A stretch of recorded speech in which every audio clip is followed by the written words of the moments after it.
Hi, I'm Polly Ho Yen, author of The Boy Who Grew a Tree. And as part of Empathy Action Month, I'd like to read you a little snippet from this book.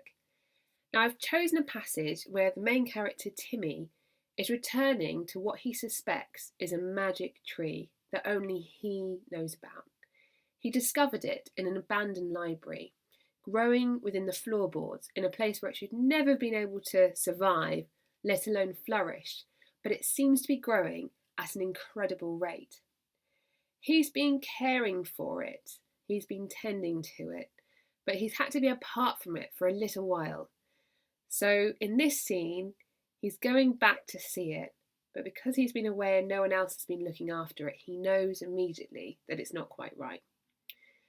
I've chosen this part of the chapter because Timmy is actually feeling empathy and taking action for a tree. Now, we can feel empathy not only for humans, but for animals, for nature, for our world. And if we feel empathy powerfully enough, it can spur us on to take positive action, just as Timmy does. Okay. I also just want to show you very, very quickly the illustrations by the brilliant Sojourn Kim McCarthy, who illustrated this book so beautifully. So this is him returning to the tree. It was still standing, but it looked grey. Its leaves were dull and they drooped on the branches. One strong gust of wind might whip them from the tree for good. The trunk looked almost sagging, leaning to one side ever so slightly as though it were tired. I'm sorry, Timmy whispered to the tree urgently as he tipped a bucket of water into the crack.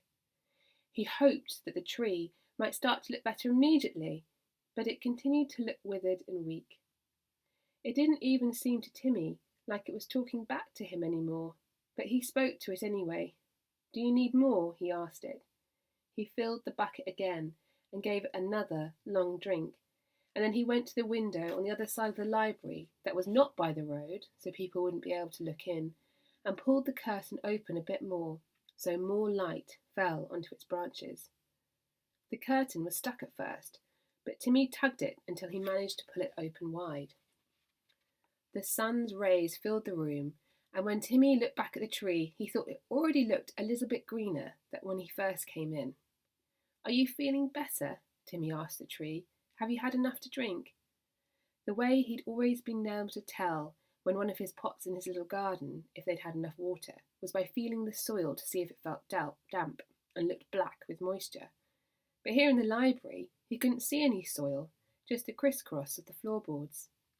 He laid his hand against the floorboards at the base of the trunk. They felt damp from the last bucket of water, and so Timmy trusted that the tree had had enough. Also, he promised himself, he'd be back tomorrow to check on it.